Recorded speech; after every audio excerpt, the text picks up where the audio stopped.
There's been more than just the fire that everybody's been hearing about. There has been tanks on fire inside the building.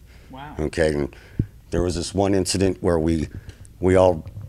a tank came out and it was on fire. We all ran, got a fire extinguisher. Fire extinguisher was empty.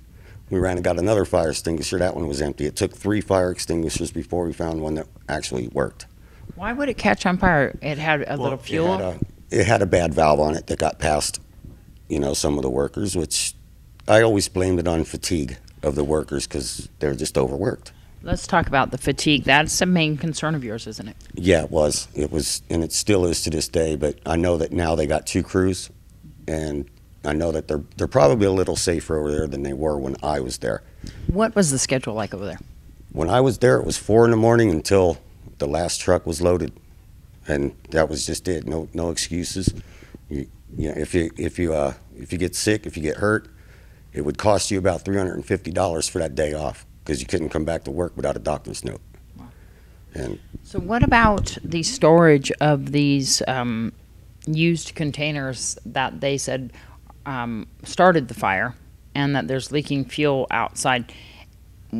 Was that a concern? Is there precautions that are that were taken for that kind of situation? There's really nothing you can do because they come in from all over the country, and a lot of tanks do come in already leaking because it's got a bad valve. Yeah. So you constantly got something leaking over there. Oh, you do? Constantly, because you got to sort through them all to find the bad ones, and you can hear them.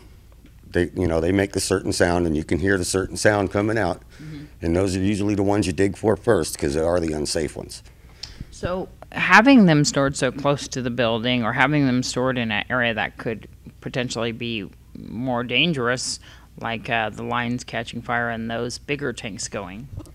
Well, I think they actually store them the best possibly way they can because the yard's really not that big. Yeah. But I think if they had it paved more instead of the rocks that they put them on and everything, it would be a little bit more safer. They don't make it a practice to put the tanks around the big tanks unless they're getting really, really full. There was a time when I was there that they were real full, and we did have to put them close to the tanks, but they were our first priority to get them away from the tanks. Oh, really? So The facility, I know that the employees are in there and that they're cleaning up now and everything, and they're hoping to eventually reopen and start doing this. Do you think that a situation like this where we've had an explosion, we've had an injured employee, is going to change the practice there? Yes, I do. I think that they're going to definitely have an extensive safety meeting, and maybe they will consider some of the things that I had brought up when I did work there, and hopefully they do.